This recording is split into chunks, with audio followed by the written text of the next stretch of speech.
Yes sir. Yes sir. Okay, yes sir. आप लोगों ने भी चैप्टर नंबर 1 पढ़ा था ना पहले? Yes sir. Okay, yes sir. ठीक है बेटा। हमने आज माइक्रोसॉफ्ट एक्सेल स्टार्ट करना है। मैंने आपको शायद ओरिएंटेशन में क्लियरली बताया होगा, आपके सिलेबस में से जो मोस्ट इम्पोर्टेंट सेक्शन है वो माइक्रोसॉफ्ट एक्सेल का है, जिसमें से सिलेबस भी ज़्यादा है, टेक्निकल नेचर का भी है, और एग्जाम्स में भी इसमें से क्वेश्चन ज़्यादा आएंगे आपको। तो मैं इसलिए आपको ना अभी 2 मिनट दे रहा हूँ, इसके स्ट्रक्चर को थोड़ा सा ऑब्जर्व कर लें, फिर मैं आपको वन बाय वन हर चीज़ को एक्सप्लेन भी करूँगा, लेकिन just for first few minutes observe इस स्ट्रक्चर, ताकि फिर जब मैं बात करूँ आपको पता तो हो कि मैं बात किस चीज़ की कर रहा हूँ। 2 मिनट ले लें आप, इसके स्ट्रक्चर को देखिए।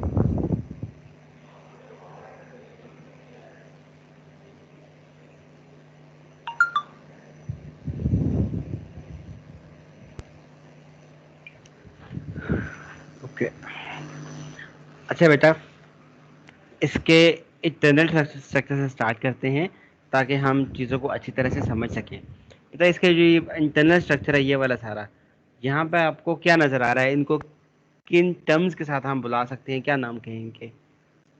Sales. Rows and columns. Graph. Okay, ठीक है। अच्छा बेटा, हमारे पास जो मेन 2 चीज़ें हैं यहाँ पे, और तीसरा देन उसका उनका एक फर्दर सब यूनिट होता है, वो रोज़ हैं, कॉलम्स हैं, और देन सेल्स हैं। अब मुझे आप बताएं, ये मैंने क्या किया? सर ये कॉलम्स हैं। कॉलम जी। कॉलम जी। कॉलम्स। बेटा जिसके बैकग्राउंड में से इतनी आवाज़ आ रही है, काइंडली माइक म्यूट कर लें, नहीं तो मैं फिर म्यूट करूँगा, बुरी बात है। आपने जब बात करनी होती है ना, माइक अनम्यूट किया करें, उसके बाद म्यूट कर लिया करें।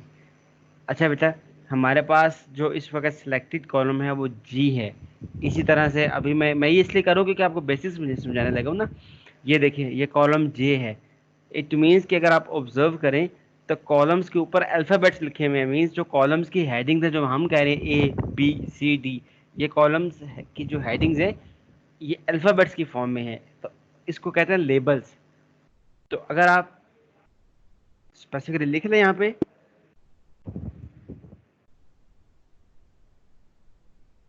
कॉलम्स, तो कॉलम्स के लिए हम यूज करेंगे लेबल्स का वर्ड।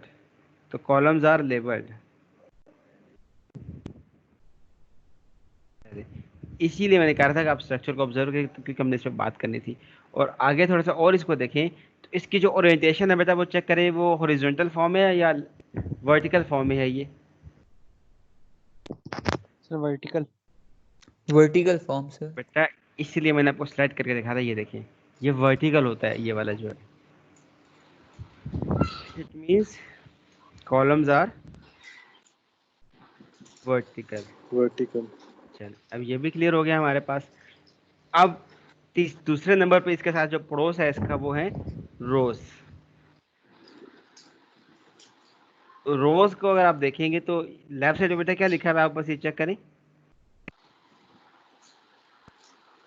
ये देखिए 1 2 3 लिखा हुआ था। Number sir. इंटीजर्स। काउंटिंग। चलिए ये तो और अच्छी बात है बेटा। अब देखिए सब बच्चों ने डिफरेंट वर्ड्स यूज किए एक ही चीज के लिए, इनको कहते हैं नंबर्स। तो आप यहाँ पे यूज करेंगे रोज आर नंबर्ड।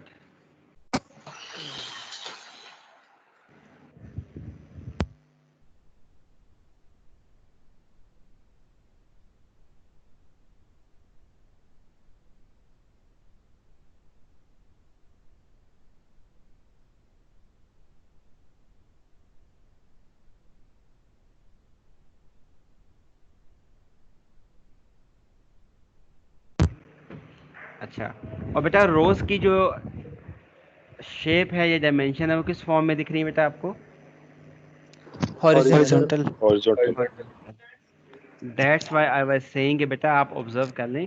अब हमें टेंशन नहीं है ना, हमें पता है कि रोज हॉरिजॉन्टल फॉर्म में होती हैं, कॉलम्स वर्टिकल फॉर्म में होते हैं, और कॉलम्स जो है वो लेबल्ड होते हैं। एबीसी जो है लेबल्ड का वर्ड यूज करना है आपने, और जो रोज है वो नंबर्ड होती हैं। ये भी ठीक हो गया। अब थोड़ा सा और आगे आते हैं। ये जो डिब्बे दिख रहे हैं आपको, ये वाले दिख रहा है बच्चों आपको? Yes sir. Yes sir. Good. ये है सेल्स, इन्हें कहते हैं सेल्स। अब सेल्स क्या है? ईच इंडिविजुअल बॉक्स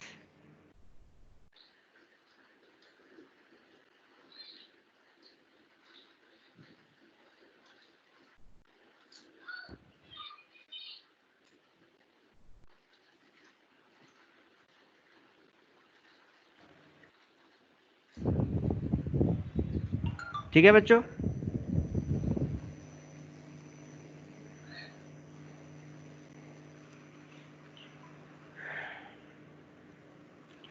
इसी तरह हमारे पास बेटा, आप चेक करें, जहां जहां रो एंड कॉलम इंटरसेक्ट कर रहा है वहां पे सेल बन रहा है। देख लें आप, जहां जहां रो एंड कॉलम एक दूसरे को इंटरसेक्ट करें वहां पे सेल बन रहे हैं। ऑब्जर्व करें, देखिए बन रहा है नहीं बन रहा? यस सर, बन रहा है। Yes sir. Sir. Yes sir.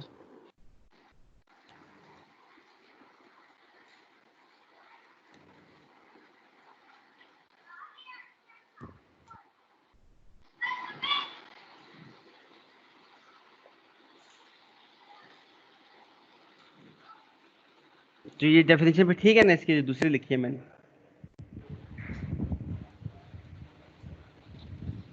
Yes sir सही है। Yes sir. ओके। यस क्या सर। बेटा? ओके, अब बेटा हम आगे चलते हैं, इन्हीं इन्हीं चीज़ों को आगे एक्सपेंड करते हैं। रो भी हो गया, कॉलम भी होगा, सेल्स भी हो गया। सर ये तो आपने बताया नहीं कि कितनी रोज होती हैं इसके अंदर, कितने कॉलम्स होते हैं इसके अंदर। तो नंबर ऑफ कॉलम्स अगर आप आएंगे तो 16,384 नंबर ऑफ कॉलम्स। मैं लेवल की बात नहीं कर रहा, मैं नंबर की बात कर रहा हूँ उसके। और रोज की आप बात करेंगे, रोज कितनी होती है इसके अंदर? एक पेज, ये जो देखिए ये पेज है। अब लेफ्ट साइड पे गौर करें, देखिए चेंज हो रहा है रो नंबर, दिख रहा है बेटा आपको? लेफ्ट साइड पे ये देखिए, ये चेंज हो रहा है, ये लेफ्ट साइड होती है। Yes yes sir, yes sir. Sir. ये देखिए, आप एटलीस्ट 10 to 15 मिनट तक भी नीचे जाएंगे तो ये नहीं खत्म होगा बेटा। मैं आपको भी बता रहा हूँ, 10 to 15 मिनट तक भी यूं खेलते रहेंगे, ये नीचे नहीं खत्म होगा, क्योंकि ये बहुत ज्यादा है। ये कितनी है? 10,48,576, 1,48,576 नंबर ऑफ रोज हैं इसके अंदर। आप इसमें एटम बम का फॉर्मूला बना तो अब ये नहीं खत्म होती। ये बेटा इसके अंदर मैक्सिमम नंबर ऑफ अवेलेबल रोज हैं।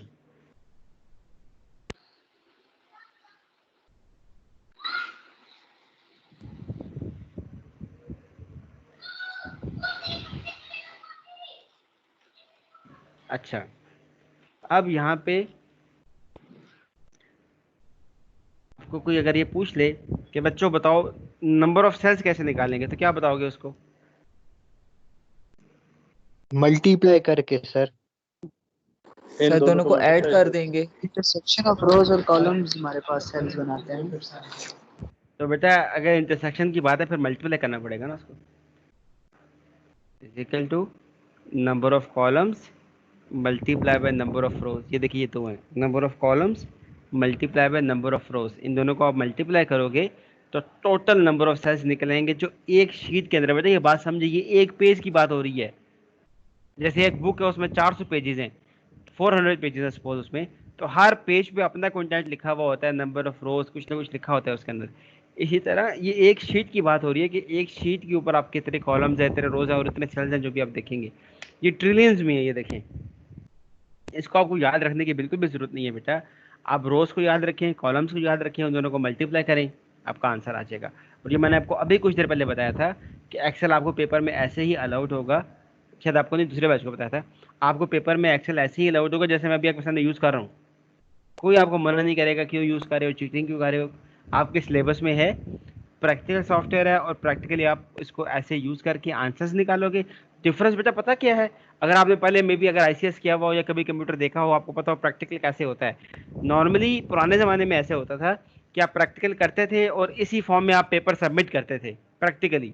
अब ये है कि आप प्रैक्टिकल करेंगे, जो आपका आंसर आएगा वो एमसीक्यूज में वहाँ पे मौजूद होगा, आप यहाँ से देख के वहाँ पे आंसर मार्क करेंगे। बात समझ रहे हैं आप?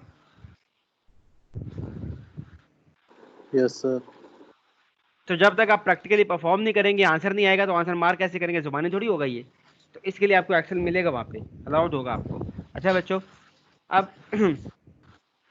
अब अगर आप इन कॉलम्स को ऑब्जर्व करें, यहाँ पे ये देखिए। सर एक क्वेश्चन है सर। जी बेटा। सर अगर ये कॉलम और सर टोटल कॉलम और रोज फाइंड करने तो सर कॉलम को रोज से मल्टीप्लाई कर देंगे, नंबर ऑफ कॉलम्स को रोज से। ये नंबर ऑफ सेल्स निकालें बेटा। ठीक है सर। तो सर ये इन जो दोनों आप को मल्टीप्लाई करके नंबर ऑफ सेल्स निकलेंगे। वो आ जाएगा ना खुद ही, जब आप मल्टीप्लाई करोगे आंसर खुद ही निकल आएगा ये। ठीक है सर। अच्छा बच्चों, यहाँ पे अगर आप ऑब्जर्व करें तो हर कॉलम को अगर आप देखें, ये देखें, तो जो इसका ये दरमियान वाला एरिया है,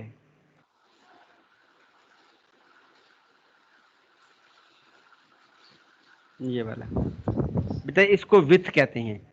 ठीक है, कॉलम विथ, इसका नाम है कॉलम विथ। जो मैंने ये एरो से इंडिकेट कर रहा हूँ अभी आपको, ये वाला, इसकी बात कर लें कहीं की भी, ये देखिए ये जो ये वाला एरिया सारा, ये कॉलम विथ होता है। इसी तरह से अगर आप दूसरी ऑप्शन पे चले जाएं, ये जो है इसे रो हाइट कहते हैं। ठीक है, कॉलम की अगर बात करेंगे तो कॉलम की विथ होती है, और रो की बात करेंगे तो रो की हाइट होती है। तो अब आप ये देख सकते हैं कि कॉलम की एक स्पेसिफिक विथ है, रो की एक स्पेसिफिक हाइट है। मैं रिपीट करता हूँ, कॉलम की एक स्पेसिफिक विथ है और रो की एक स्पेसिफिक हाइट है। तो वो स्पेसिफिक विथ कितनी है आपको नहीं पता, वो स्पेसिफिक हाइट रो की कितनी है आपको नहीं पता, सिस्टम से पूछते हैं। तो यहाँ पे हम आ जाते हैं कॉलम विथ, और यहाँ लिख लेते हैं रो हाइट।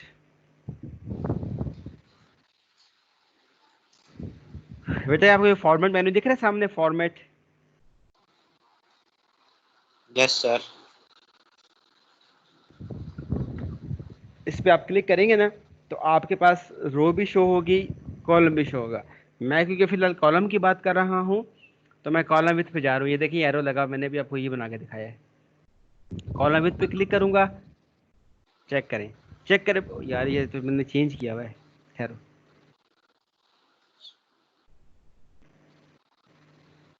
चलिए देखिए बेटा, डिफॉल्ट विथ कितनी शो हो रही है आपको? 8.43। ये आपकी डिफॉल्ट साइज है कॉलम का इन टर्म्स ऑफ विथ। चौड़ाई कितनी है? 8.43 इन टर्म्स ऑफ विथ है ये। अब ये 8.43 तो स्टैंडर्ड है ना बेटा, इतना तो आपको मिलेगा यहाँ पे बाय डिफॉल्ट। तो मैं पहले लिख लेता हूँ इसको ताकि भूले नहीं। 8.43 ये क्या है? डिफॉल्ट। आप आगे आ जाए। सर ये तो 8.43 का कोई यूनिट नहीं है? बताइए, ये नंबर ऑफ कैरेक्टर्स होते हैं। एक सेल में जितने आप मैक्सिमम नंबर ऑफ कैरेक्टर्स लिख सकते हो, अगेन बाय डिफॉल्ट, टोटल नहीं। टोटल तो मैंने देखो कॉलम कितना बड़ा कर दिया, देखिए एफ कॉलम कितना बड़ा किया हुआ है, मैं दिख रहा है आपको? Yes sir. Yes sir. एक कॉलम के अंदर असल में हम मासूम है ना, हम वर्ड में और कैरेक्टर में डिफरेंस भी नहीं कर पाते ना, फिर क्या करें हम? वर्ड जो है ना, ABCDE ये वर्ड होता है, मतलब, और हामिद, कमरान, राशिद, आपका नाम, किसी और का नाम, वो वर्ड है, और ABC जो है वो कैरेक्टर होता है। तो अगर आप यहाँ पे आप लिख के देख लें बेशक, ये देखें, जैसे खुरम लिखता हूँ मैं, तो KHU 3 RR 2 5 AM 2 7। अब चेक करें, एक कैरेक्टर की मजीद गुंजाइश है मेरे पास, दिख रहा है बेटा आपको? Yes sir. Yes sir. बेटा जिन बच्चों को अभी भी नहीं समझ आया ना, जब आप सेल में लिखते हो बेटा, जो लिखोगे उसको कैरेक्टर्स कहते हैं ना, जो आप ये अल्फाबेट्स लिखते हो इसके अंदर। तो बाय डिफॉल्ट मींस कि जो स्टैंडर्ड सेटिंग्स हैं उसमें आप इसके अंदर अराउंड 8 कैरेक्टर्स, जैसे खुरम, चलो खुरमा, वैसे ही माजरत अगर कोई खुरम है तो ये देखिए 8 कैरेक्टर्स इसमें बड़े आराम से आपके आ जाएंगे। लेकिन इससे अगर आप आगे जाएंगे ना तो आपका डेटा जो है वो आपके सेल से बाहर निकलेगा। नजर आ रहा है आपको? Yes sir. तो सर वो बाय डिफॉल्ट नहीं होगा जो अगर बाहर निकल जाएगा? यार चुप करो यार। जब ये इसका सेल का साइज है ना बेटा एक स्टैंडर्ड, तो स्टैंडर्ड साइज के अंदर जो कैरेक्टर्स एडजस्ट हो सकते हैं वो 8 कैरेक्टर्स हैं बाय डिफॉल्ट। अगर आपको ज्यादा लिखना है तो आप ज्यादा लिख सकते हो बेटा, इसमें किसी को कोई एतराज नहीं है। सिस्टम आपको अलाउ करेगा इसके अंदर मजीद लिखना, लेकिन in that case you will have to increase the column with. बात समझ आ रही है आपको? Yes, sir. उनका जो क्वेश्चन था ना बेटा, वो ये क्वेश्चन था कि ये 8 क्या है, तो वो उनको मैं समझा रहा हूँ कि 8 जो है ना वो नंबर ऑफ कैरेक्टर्स हैं, कि 8 अल्फाज इसके अंदर जो है ना हरूफ जो है वो इसमें आप लिख सकते हो। इससे अगर आपने ज्यादा लिखना है तो लिखने के लिए कोई मसला, देखिए मैं लिखता हूँ अभी, देखिएगा आप मुझे बताएं। और देखा आपको लग रहा है ना वो अगले वाले सेल में चला गया? Yes, sir. तो इस चीज को अवॉइड करने के लिए कॉलम को एक्सपेंड करना पड़ेगा आपको। ये देखिए अब मैं कॉलम को एक्सपेंड करूंगा यहाँ से, ये देखिए ये है जगह मेरे पास, यहाँ से क्लिक करें और एक्सपेंड करें इसको। ये देखिए जितनी आपको जरूरत है क्लिक करके, आप देखिए उसने मुझे अलाउ किया, मैं और भी एक्सपेंड कर लूँ, मेरी मर्जी है। कॉलम बड़ा छोटा करने का इशू नहीं है बेटा, वो बाय डिफॉल्ट का मतलब होता है कि जो जनरल सेटिंग है उसमें आप उसके अंदर कितनी चीजें लिख सकते हो। ठीक है, 8 characters. 8 ओके सर, समझ आ गया। डन बेटा। जैसे आपकी मोबाइल की मेमोरी होती है ना 64 GB, तो आप 64 GB यूज करोगे ना, लेकिन अगर आप उस मेमोरी कार्ड इंसर्ट कर लो तो आपकी कैपेसिटी एनहेंस हो जाती है। तो इसी तरह से डिफॉल्ट जो कैरेक्टर वो आपको अलाउ करेगा वो 8 है। कॉलम विथ को एक्सपेंड करोगे जितना मर्जी लिखते रहो उसके अंदर। अब ठीक है बेटा? ओके सर, समझ आ गया। ठीक है बेटा। अच्छा बेटा, वो जो बात हो रही थी हमारी कॉलम विथ की और रो हाइट की, अब यहाँ पे जब कॉलम विथ पे क्लिक करेंगे तो आपको वो बाय डिफॉल्ट, अभी तो मैंने चेंज कर दिया ना उसकी हाइट विथ, तो आपको 8.43 यूज शो करेगा। सर हमें तो ये बताइए ना मैक्सिमम कितनी हो सकती है और मिनिमम कितनी हो सकती है? 8.43 मैक्सिमम नहीं है, 8.43 मिनिमम नहीं है, 8.43 आपकी डिफॉल्ट या जनरल सेटिंग्स होती हैं। तो अब आपने अगर चेक करना है यहाँ पे बड़ी वैल्यू डालें, ये काफी है बेटा इतनी value? Yes, sir. Yes, sir. शाबाश, ये बड़ी वैल्यू है। No, sir. No sir. आप कोई बड़ी वैल्यू एंटर करें ताकि एरर आए, क्योंकि वो इतनी बड़ी वैल्यू को एक्सेप्ट नहीं कर सकेगा। ओके करें, अब आपको आंसर मिल जाएगा जो मैं समझाना चाह रहा हूँ आपको। बताएं मुझे क्या आंसर आया बेटा आपका? कॉलम 0 बस। to 55 के दरमियान. कैरेक्टर्स। ये बेटा इसकी मैक्सिमम जो है ना वो नंबर ऑफ कैरेक्टर्स की लिमिट है, जो अगेन कैरेक्टर्स जो मैं आपको ऑलरेडी एक्सप्लेन कर चुका हूँ। ये मैक्सिमम नंबर ऑफ कैरेक्टर्स की लिमिट है कि एक सेल के अंदर, एक कॉलम के अंदर आप मैक्सिमम इतना लिख सकते हो। ठीक है बेटा? Okay sir. बेटा ये Yes, एक्सेल sir. है, इसमें Okay. एसेस नहीं लिखने आपने, इसमें आपने स्टोरीज और नॉवेल्स नहीं बनाने, इसमें कैलकुलेशंस एंड एनालिसिस करने हैं आपने। तो कैलकुलेशन में फोकस आपका अंग्रेजी पे होगा या नंबर्स और वैल्यूज के ऊपर होगा, बताएं प्लीज। Values पे, sir. Values. तो बेटा अब देखें, ऐसा हरगिज नहीं है कि मैं यहाँ पे अंग्रेजी नहीं लिख रहा, मैं लिख रहा हूँ ये देखें, लेकिन ये बहुत लिमिटेड फॉर्म में होती है, या इसकी जो लेंथ है वो बहुत, नंबर ऑफ कैरेक्टर्स बहुत लिमिटेड से होते हैं। मैंने इसमें एसेज और लेटर्स नहीं लिखने बेटा। एसेज और लेटर्स लिखने के लिए मुझे माइक्रोसॉफ्ट वर्ड को यूज करना है, अगर मुझे कैलकुलेशंस करनी है तो मुझे देन एक्सेल यूज करना है। तो इसलिए इसमें जो एक कॉलम को मैक्सिमम आप एक्सपेंड कर सकते हो वो 255 कैरेक्टर्स तक होता है। चलें, इसी तरह बेटा इसका जो अल्टरनेटिव या सेकंड है वो रो है। रो पे चेक कर लें। रो में देखें डिफॉल्ट आपको दे रहा है 15, ये रो हाइट है इसकी 15। मैं यहाँ पे लिख देता हूँ, ये कॉलम था मेरा, अच्छा ये चला गया उधर, ये कॉलम है और ये रो है। तो ये डिफॉल्ट 15 है, इसका मिनिमम 0 था, मैक्सिमम 255। इसी तरह रो में चेक कर लेते हैं बेटा कि रो का मिनिमम और मैक्सिमम क्या है, पॉइंट जो है उसका। बड़ी वैल्यू एंटर करें कोई भी, ओहो, बड़ी वैल्यू एंटर करें कोई भी, वो खुद ही एरर आ जाएगा।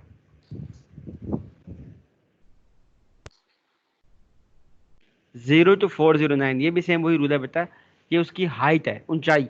0 to 409, 0 to 409,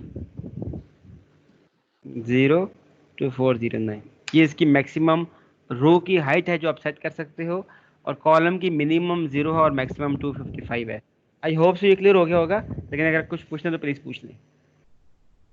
Clear, sir.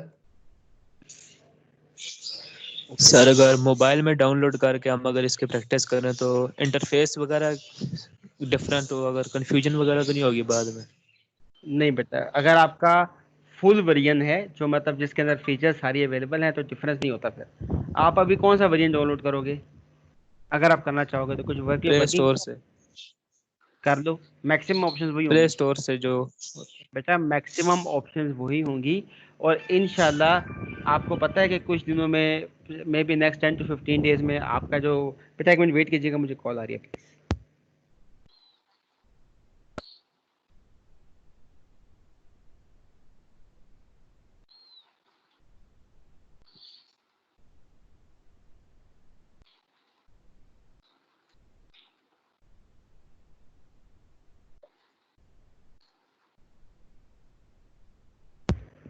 Okay बेटा, आप एक्सेल में आप क्वेश्चन क्या कह रहे थे? मुझे क्वेश्चन भूल गया, मुझे कॉल आ गई थी बीच में। हम क्या बात कर रहे थे? सर आप बता रहे थे कि 10 to मोबाइल 15 पे अगर डेज में डाउनलोड करके हाँ जी प्रैक्टिस करना बेटा, चाहे प्ले स्टोर से। हमारा इंशाल्लाह ना may be with in next 10 to 15 days इंशाल्लाह कॉलेजेस जो हैं वो वापस ओपन हो जाएंगे, क्लासेस फिजिकल भी हो जाएंगी।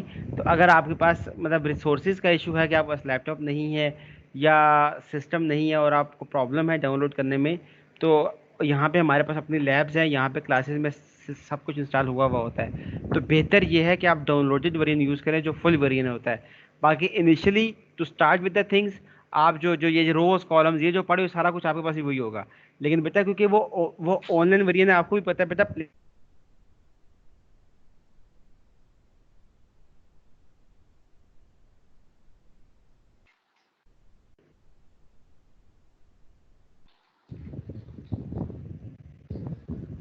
ऑनलाइन वेरिएंट में बेटा वो ऑप्शंस आपको अवेलेबल होती हैं जो ज़्यादा लोग यूज़ करते हैं या जो ज़्यादा यूज़ की जाती हैं। ऑफलाइन वेरिएंट क्योंकि वो फुल वेरिएंट होता है, तो ये तो आपके सिलेबस की बात है ना। सिलेबस में अगर कोई ऐसी चीज़ हुई जो उसमें नहीं होगी तो फिर भी आपको यूज़ तो करना पड़ेगा। तो वक्ती तौर पे जो है वो आप ऑनलाइन यूज़ कर लें, आपका टाइम वेस्ट नहीं होगा या आपको वहाँ से प्रैक्टिस मिल जाएगी। और बाद में जब इंशाल्लाह क्लासेस फिजिकल होंगी तो आप यहाँ से ऑफिस से आप हमारे यहाँ स्कैन से भी आप ले सकते हैं इंस्टॉल करने के लिए, अदरवाइज आप इंटरनेट से भी डाउनलोड कर सकते हैं उसको। ओके सर एक और बात है कि कल मेरा दोस्त मिला था, वो बैच 6 का है, तो वो कह रहा था कि ये खरीदना पड़ता है शॉप से बाकायदा जाके आपको। अच्छा बेटा, मुझे उसका नाम बताना, मैं उसको भी समझाऊंगा और आपको भी कि बेटा हमारे मुल्क में हम लोग तो कोई कौन सी चीज़ खरीदते हैं, हम लोग सारा कुछ नेट से डाउनलोड नहीं करते। उमर ना हमने वो कह रहा था खरीदना पड़ता है बाकायदा। मैंने उससे पूछा भी था कि डाउनलोड नहीं कर सकते, कहता है नहीं वो खरीदना पड़ता है आपको, सालाना उसके कोई 3,000 रुपए भी देने होते हैं। उमर नाम है चलो वो उसका, फिर उमर आफ्ताब। उसको फिर उमर को फिर मैं अपना अकाउंट नंबर दे देता हूँ, वो मुझे पे कर दिया करे हर महीने को। अच्छा यार बेटा, वैसे ना जो उसकी मासूमाना बात है बेटा वो सही है कि जेन्युइन सॉफ्टवेयर जब परचेज करते हैं तो आपको उसके लिए फिर आपको पता है ना पे भी करना होता है, उसके लाइसेंस यस फी सर। होती है, एनुअल लाइसेंस रिन्यूअल चार्जेस होते हैं। लेकिन मैं बेटा आपको ये बात कर रहा था कि हम लोग जो पाकिस्तान के अंदर हम पायरेटेड वेरिएंट्स को यूज़ करते हैं मैक्सिमम केसेस में, ठीक है। तो यस सर। अगर आप इंटरनेट से चाहो, मेरे पास लिंक भी मौजूद है, मैं आपके साथ लिंक शेयर कर दूंगा, आप खुद भी कर सकते हैं, कोई इतनी बड़ी बात नहीं है यार। आप नेट से डाउनलोड करके उसको अपने लैपटॉप में अपने सिस्टम में बड़े आराम से इंस्टॉल कर सकते हैं। ओके, ओके सर, सही है। बाकी परचेजिंग वाला सीन नहीं है, कुछ नहीं होता, उसके बगैर वो चलता है। Okay sir. ठीक है। अच्छा बच्चों, रोज कॉलम सेल्स मैंने आपको ऑलमोस्ट सारी चीज़ें समझा दी हैं इसकी। अब सिर्फ ये एक बात रह गई है, ये वाली, ये जो शीट है, बाय डिफ़ॉल्ट आपको यहाँ पे एक शीट शो हो रही है, ये बाय डिफ़ॉल्ट है, मीन्स के जो पहले से आ रही है। प्लस करेंगे 2 आ जाएगा, प्लस करेंगे 3 आ जाएगा, प्लस करेंगे 4 आ जाएगा। इट मीन्स कि you can add as many sheets as you want. अभी फ़ौरन से एक बच्चा क्वेश्चन करेगा, सर रोज़ की तो लिमिट है, कॉलम्स की लिमिट है, रोज़ की हाइट की लिमिट है, कॉलम्स की विड्थ की लिमिट है, तो इसकी लिमिट क्यों नहीं है? क्योंकि बेटा ये जो चीज़ है ना कि आप कितने नंबर ऑफ पेजेस ऐड कर सकते हो, it depends upon the capacity of your computer, कि वो कितना आपको अलाउ करता है। जितना वो स्ट्रांग होगा वो उतनी शीट्स आपको ज़्यादा अलाउ कर देगा। जैसे लोड डालने वाली बात है कि एक गाड़ी जितनी बड़ी होगी, जितना इसका इंजन स्ट्रांग होगा, उतना उसके ऊपर आप लोड कर सकते हो, मतलब ज़्यादा लोड कर सकते हो। अगर एक छोटी गाड़ी है तो उस पर लोड आप कम करोगे। तो ये जो नंबर ऑफ शीट्स आपने यहाँ पे ऐड करनी है, ये 200 400 500 नहीं है बेटा, ये 5000 भी हो सकती हैं या 10,000 भी हो सकती हैं। लेकिन कितनी होंगी the exact number I will not be able to tell you because its answer is very simple. It will depend upon your computer memory कि वो कितना इंटेक कर सकती है. बात समझ रहे हैं आप? यस जब हम sir yes yes sir sir. जब हम यस छोटे थे, सर बचपन में हम लोगों ने पढ़ा था कि मेमोरी की जो रैम है उसकी कैपेसिटी होती है, उससे ज़्यादा लोड डालेंगे तो वो हैंग हो जाएगी. याद है आपको? पढ़ा था हमने. यस सर तो बेटा ये यस वही सर बात है प्रैक्टिकली कि अगर आप इसके अंदर जैसे गेम्स आप खेल रहे हो, और गेम्स की एग्जांपल सारे बच्चों को पता होगी, आप हैवी गेम खेलने के लिए 1 GB रैम यूज कर सकते हो? नो सर बहुत नो छोटी है. सर तो फिर आप कॉमन सेंस की बात है, आप अव्वल तो आजकल तो गेम्स ही पूरी एडवांस हो गई ना, वो चलती ही नहीं है. पुराने हमारे ज़माने में ये था कि गेम अगर हैवी भी होती थी ना तो वो स्लो स्लो रुक रुक के लो ग्राफिक्स के साथ कुछ ना कुछ चल जाती थी. अब तो ये कि उसकी पहले प्री रिक्विजिट है कि आप इतनी रैम लगाओगे तो वो इंस्टॉल होगी या वो स्टार्ट होगी, वो चलती ही नहीं है अब. तो क्यों? क्योंकि बेटा उनको पता है, जो गेम के डेवलपर्स हैं उनको पता है, सॉफ्टवेयर वालों को, कि अगर ये छोटे सिस्टम पे चलेगी तो आपके सिस्टम की कैपेसिटी कम होने की वजह से सिस्टम आपका हैंग हो जाएगा. बात समझ रहे हैं आप? Yes sir. तो सेम यस सर इसी तरह से यहाँ पे जो शीट 1 शीट बेटा उसमें कंपनी का नुकसान है. आप शायद हम लोग की बात नहीं समझते. लोग कभी भी ये नहीं समझेंगे जी कि हमारे रैम का इश्यू है. वो क्या कहेंगे मुझे बताएं? हमारे सिस्टम में मसला है. नहीं नहीं नहीं, जो तुम लोग ये कहते हो, आप फेल हो जाओ तो क्या कहते हो? सर ने तो हमें पढ़ाया ही नहीं था, सर ने तो हमें, सर तो बात ही करते रहते थे बस. पीसी खराब है. एग्जैक्टली बेटा. आप अभी जैसे पूरी दुनिया हमारी पबजी पे बैठी हुई है ना इस टाइम, पता है ना आपको? यस तो सर. अब आप खुद सोचे बेटा, अगर अगर मैं ये एक्सपेक्ट करूं कि मैं फॉर एग्जाम्पल मेरे पास पुराने ज़माने का मोबाइल है वो टच स्क्रीन लेकिन पुराने ज़माने का है, और मैं उसमें पबजी इंस्टॉल कर लूँ, वो नहीं चलेगी. अगर मैं करने की कोशिश करूंगा तो आप जो है ना वो एडवांस सेटिंग्स की वजह से गेम इंस्टॉल ही नहीं होगी, क्योंकि उनको पता है कल को बेटा आपकी जो कंपनी है, जो गेमिंग कंपनी है ना बेटे, उनकी जो गुडविल है वो डाउन होती है. लोग उनके बारे में बातें करेंगे, जी इनकी गेम चलती नहीं है, इनकी गेम ही खराब है, बजाय इसके कि ये सोचे कि हमारा मोबाइल खराब है, इनकी गेम खराब है. जैसे आप लोग कहते हो कि पास हो गए तो आपकी मेहनत, फेल हो गए तो टीचर का मसला. याद है ना आपको ये बात? ऑफ ये course sir. Of no course sir बेटा ये बहुत प्रैक्टिकल इश्यूज है. मैं आपसे मोहब्बत बहुत करता हूँ लेकिन मुझे इन बातों से बड़ा डर लगता है. बच्चे जो है ना वो वक्त आने पे पता नहीं क्या करते हैं टीचर के साथ. तो बस तकफा. अच्छा बेटा नहीं सर ऐसी प्रैक्टिकल बात. मुझे, नहीं ये एग्जांपल है बेटे. मुझे तकरीबन यस 12 साल हो गए हैं पढ़ाते हुए अल्हम्दुलिल्लाह.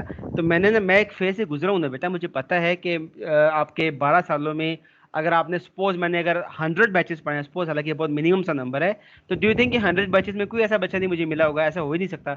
आपकी क्लास में 30 स्टूडेंट्स हैं तो 30 में से फॉर एग्जाम्पल 10 जो होंगे वो ऐसे होंगे जो कहते होंगे जी हम तो किताब से पढ़ते ही नहीं है. मैं अभी आपको बता रहा हूँ 10 बच्चे एटलीस्ट वो ये तो होंगे, हमने तो कभी किताब ही नहीं खुली क्लास में, सर तो मैं पता नहीं क्या कहानी सुनाते रहते हैं. बाकी 10 वो होंगे जो ऑनलाइन बहुत कंफर्टेबल होंगे मेरे साथ, बहुत हैप्पी होंगे. और बाकी 10 वो वाले होंगे जो इन बिटवीन होंगे, कि जो कहेंगे ठीक है सर पहले हमें पढ़ाते हैं बाद से बुक से रिव्यू करवाते हैं तो वी आर सेटिस्फाइड. तो इस सही तरह से बेटा जब बच्चों का रिजल्ट भी आता है ना तो उस टाइम भी बच्चे डिफरेंट साइकी के होते हैं. जो बच्चे अच्छे मार्क्स में पास हो जाए, कुछ बच्चे बहुत रिगार्ड करते हैं आपको, वो समझते हैं कि हमें पास करवाने में टीचर की मेहनत है. और लेकिन खुदा ना खास्ता कुछ बच्चे अगर किसी भी वजह से फेल हो जाए तो वो एंड पे सारा ब्लेम टीचर पे कर देते हैं जी कि सर ऐसा पढ़ाते थे, सर वैसा पढ़ाते थे. तो इस वजह से ना मैं प्यार प्यार से आपको ये बातें समझाते रहा तो बेटा कि ये चीज़ें बिल्कुल मुनासिब नहीं होती. अगर आप पास हुए हैं उसमें टीचर की एफर्ट है, लेकिन अगर आप फेल हुए ना बेटा तो टीचर के लैकनेस के साथ साथ आपके अपने एंड पे भी कुछ इशू जरूर हुए होंगे. बाकी बच्चों को भी तो उसी टीचर ने पढ़ाया होता है ना. तो इसलिए ये एक आपके लिए सिर्फ एक समझाने के लिए बात है बेटा, किसी बच्चे के बारे में बात नहीं कर रहा था. ये एक प्रैक्टिकल इशू है जिसको हम बच्चों को समझना है, क्योंकि टीचर तो हर किसी पे एफर्ट करता है. वो क्यों चाहेगा कि कोई बच्चे फेल हो जाए? बच्चे एफर्ट नहीं करते, प्रॉब्लम बच्चों के एंड से नॉर्मली होती है. अच्छा बच्चों, मेरे पास जो स्ट्रक्चर था अवेलेबल आपके सामने मैंने डिस्प्ले किया, आपको समझाया कि रोज क्या होती हैं, कॉलम्स क्या होते हैं, सेल्स क्या होते हैं, डायमेंशंस क्या होती हैं, शीट्स का भी मैंने आपको बता दिया. एक यहाँ पे ये चीज़ रहेगी, ये नीचे वाली, ये जूम है, इसको जूम परसेंटेज कहते हैं. अभी आपको नॉर्मल दिख रहा है, अब आप देखिएगा.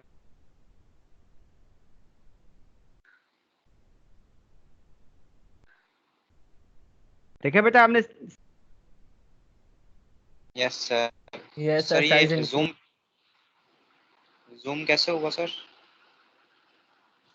सही है, वो कर्सर है छोटा सा नीचे, वो प्लस और माइनस में.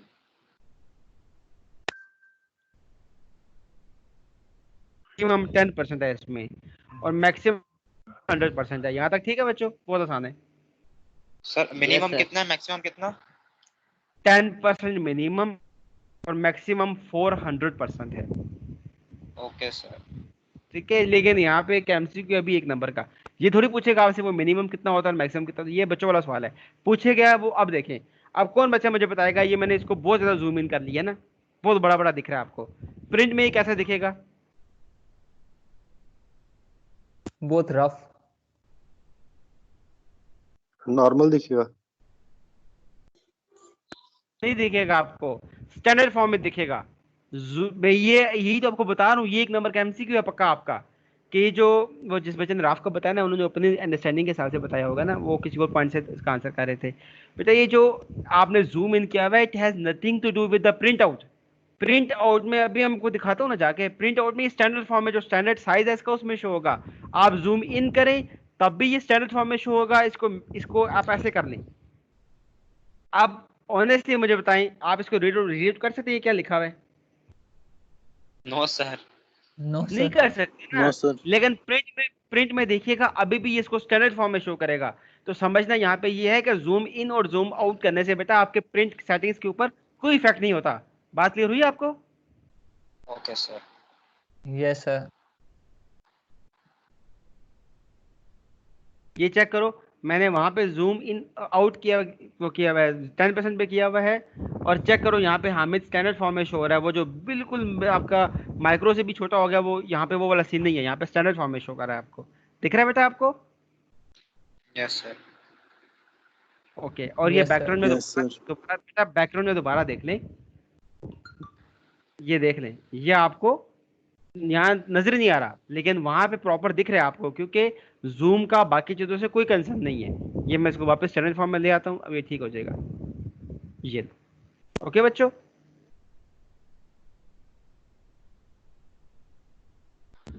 अच्छा अच्छा बेटा, इसके बाद हमारे पास ये वाला एरिया है, ये मैं कल इंशाल्लाह आपके साथ डिस्कस करूंगा, क्योंकि मैं चाह रहा हूँ हमने जो स्ट्रक्चर पढ़ा है ना, पहले इस पे देख लें।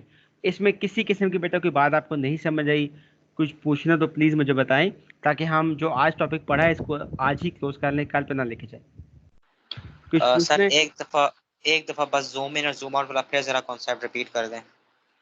बेटा जूम इन और जूम आउट हम इसलिए करते हैं कि हम अपनी स्क्रीन का साइज बड़ा करना चाह रहे होते हैं, या जैसे अभी आपको सपोज आपको सर मुझे सही दिख नहीं रहा, मैं कहूँगा अच्छा बेटा कोई बात नहीं, ये देखिए, अब आप कहेंगे, यही कहेंगे ना सर मुझे सही दिख रहा है, कहेंगे ना अब आप? Yes sir. बेटा इट मीन्स कि जूम इन और जूम आउट का ताल्लुक आपकी सॉफ्ट फॉर्म के साथ होता है, जो जो जैसे डिस्प्ले आ रहा है आपके पास ऐसे, इसका ताल्लुक सॉफ्ट फॉर्म के साथ है, हार्ड फॉर्म के साथ नहीं है।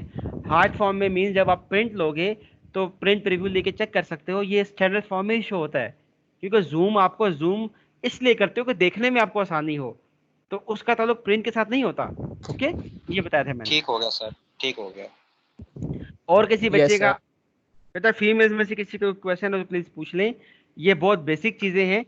अच्छा मुझे कोई एक बच्चा बता दे जिसको गाड़ी ड्राइव करनी आती है, आती होगी सारे बच्चों, ज्यादा बच्चों को तो आती है तकरीबन, आती है ना बच्चों? सर आती है sir. Yes sir. Yes sir. तो बेटा आपको खुद प्रैक्टिकली इस चीज़ का अंदाज़ा होगा, आपने यही सीखा होगा कि जब आप गाड़ी ड्राइव करना सीखते हो तो थ्योरेटिकली पहले आपको बताया जाता है कि भाई ये गाड़ी है, ये कोई नहीं आपको बताया कि दरवाजा बटन दबाओ तो खुल जाएगा, ये बच्चों वाली बात है, लेकिन इंटरनली उसका जो स्ट्रक्चर है अंदर कि गियर को कैसे ऑपरेट करना है, आपने ब्रेक क्लच कैसे यूज़ करना है, स्टीयरिंग कैसे यूज़ करना है, उसकी ट्रेनिंग तो आपकी होती है कि नहीं होती? यस सर, तो होती है। यस यस सर, होती है। Yes sir. इसी तरह से बेटा सेम ये एक्सेल है हमारा, मैंने आपको बेसिक स्ट्रक्चर इसी तरह से समझाया है जैसे आप गाड़ी की जब ट्रेनिंग लेते हो, है वो प्रैक्टिकल, गाड़ी आपने चलानी है, कहानियां थोड़ी सुनी है गाड़ी में बैठ के आपने, लेकिन स्टिल थ्योरेटिकली आपको पता होना चाहिए कि किस कंपोनेंट का क्या मकसद है। इसी तरह से माइक्रोसॉफ्ट एक्सेल भी प्रैक्टिकल नेचर का सॉफ्टवेयर है, वर्ड भी और पावर पॉइंट भी, लेकिन you should know theoretically first कि यार कि इन ऑप्शंस को हम यूज कब कब करेंगे और क्यों क्यों करेंगे। आई होप सो कि आप क्लियर हो गया होगा आपको। Yes sir. जी सर हो गया। यस ठीक है बेटा, ये जो बेटा एक मिनट, ये जो ऊपर वाला सेक्शन है बेटा, एक मिनट, ये जो ऊपर वाला सेक्शन है ये भी इसी के बेसिक स्ट्रक्चर का हिस्सा है, लेकिन क्योंकि वो एक डिफरेंट कंपोनेंट है तो मैं चाह रहा था हम जो एक सेक्शन है पहले उसे खत्म कर लें, सेकंड सेक्शन हम सुबह करेंगे, कल करेंगे। जी बेटा क्वेश्चन कर लें। और आपने सेक्शन 1 का एक चैप्टर पढ़ाया है आपको। अब हम एक्सेल पे आए हैं ना। जी ठीक हो गया सर। ओके बेटे, जब हम छोटे थे ना तो मैंने आपको शुरू में बताया था, जब आप भी छोटे थे मैं भी छोटा होता था, कि आपका मोस्ट इम्पोर्टेंट सेक्शन कौन सा है? MS Excel. MS Excel. MS Excel. Okay Microsoft Excel. Good बेटा, अगर हम ज़्यादा, माइक म्यूट करो वापस, अगर हम ज़्यादा टाइम लगाएंगे ना बेटा, माइक म्यूट कर लो ना प्लीज़।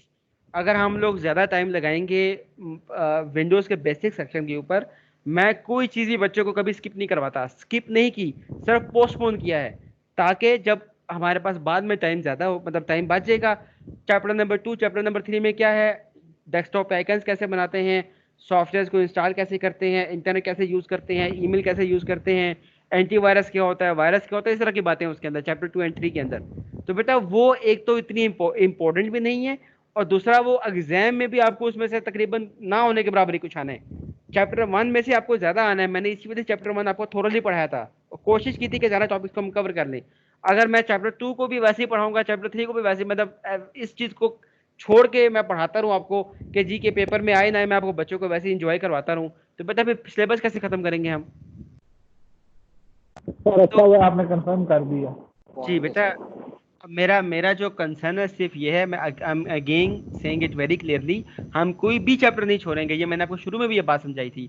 लेकिन बेटा जो ज़्यादा इंपॉर्टेंट है उनको पहले करेंगे, ताकि हम एग्जाम से बहुत पहले प्रिपेयर हो जाएं, we are ready for the exams. Then हमारे पास टाइम होगा, उसमें हम 1 दिन 2 दिन 3 दिन में ये चैप्टर्स खत्म कर लेंगे, छोटे छोटे चैप्टर्स हैं।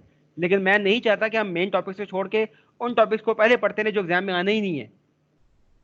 ठीक है बेटा? जी सर। ओके हम Clear, टॉपिक sir. सिर्फ पोस्टपोन करें कि जब मेन टॉपिक्स कर लेंगे तो फिर उनको बाद में कर लेंगे। और किसी को बेटा कोई इस टॉपिक के वाले से पूछो ना क्वेश्चन, जो काम की बात है। नहीं सर, निशा कोई समझ- इशू नहीं है। ठीक है बेटा। सर हम सिर्फ एक्सक्यूज मी सर, जी बेटा। सर हम सिर्फ और सिर्फ एक सेल की विड्थ या हाइट नहीं चेंज कर सकते, चेंज करेंगे तो पूरे कॉलम और पूरे सेल की पूरे रो की विड्थ चेंज करेंगे, हाइट एग्जैक्टली बेटा, because row sorry cell is a part of of one column और वन रो, मतलब वो किसी न किसी तरह से कॉलम या रो से लिंक हुआ होगा। आप एक इंडिविजुअल सेल को नहीं चेंज कर सकते। यस सर सही है। मैं आपके क्वेश्चन से रिलेवेंट एक और बात आपको दिखाता हूँ, देखिएगा।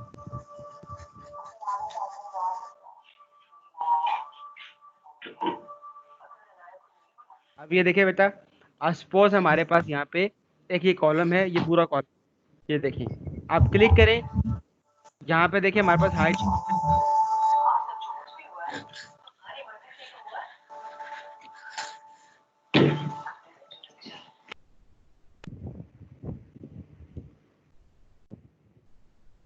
अगर आप ये ऑब्जर्व करें, मैंने पूरा एक कॉलम सिलेक्ट किया हुआ है। अब अगर मैं इस पर राइट क्लिक करके इसको हाइड करूंगा, ये पूरा कॉलम हाइड होगा। ऐसा नहीं है कि बीच में से ये एक सेल हाइड हो जाएगा, ये वाला, ये इंडिविजुअल सेल के साथ आप कुछ भी नहीं कर सकते। आप क्लिक करेंगे, आप हाइड पे क्लिक करेंगे, आप देखिएगा पूरा कॉलम हाइड, डी पूरा यहाँ से गायब हो जाएगा, देखिएगा अभी डिलीट नहीं होगा, हाइड होगा। ये देखिए डी बीच में से गायब हो गया यहाँ पे। ये पॉसिबल ही नहीं है कि आप एक इंडिविजुअल सेल को हाइड कर लो। सेम इसी तरह से आप एक इंडिविजुअल सेल के डायमेंशन चेंज नहीं कर सकते। अगर आप चेंज करोगे तो ये पूरी रो, ये देखिए पूरी रो चेंज होगी, ये देखिए यहाँ पे अगर चेंज आएगा तो ये पूरी उस रेलेवेंट रो का फर्क पड़ेगा। अगर आप कॉलम को एक्सपेंड करोगे तो फिर पूरे पूरे उस एक सेल में नहीं, पूरे के पूरे कॉलम के सेल्स में फर्क आ जाएगा। ओके बच्चों, मैं अभी क्लास क्लोज कर रहा हूँ। अगर किसी और क्वेश्चन है तो प्लीज माइक अनम्यूट करके पूछ लें दोबारा।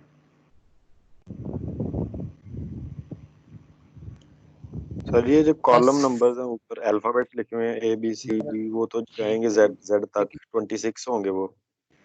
नहीं बेटा, तो कॉम्बिनेशन है ना, आगे क्या है? अच्छा चले बेटा, चलते हैं, देखते हैं लाहौर से आगे क्या है। चल बेटा, कॉम्बिनेशन है ना, दिख रहा है, दोबारा दिख रहा है बेटा स्क्रीन पे आपको? यस सर, ठीक ये है। मैक्सिमम कॉम्बिनेशन है ना इसके, मतलब ये तो अभी स्टार्ट हुआ है ना। आप जितना राय से, ये देखिए, एक मिनट रुकिए, ये देखिए, ये मैक्सिमम कॉम्बिनेशन है आपके, जो आप वर्ड्स के आपस में बना सकते हो। जिन बच्चों ने स्टैटिस्टिक्स पहले पढ़ी हुई है ICS के अंदर, या QMS में आपने अभी शायद नहीं पढ़ा होगा प्रोबेबिलिटी का टॉपिक, उसमें ये कम्बिनेशन और परम्यूटेशन का टॉपिक होता है कि आप मैक्सिमम कम्बिनेशंस कितने बना सकते हो। तो वो वही है 16,384 जो मैंने आपको बता दिया है। ओके बेटा, ओके सर, थैंक यू।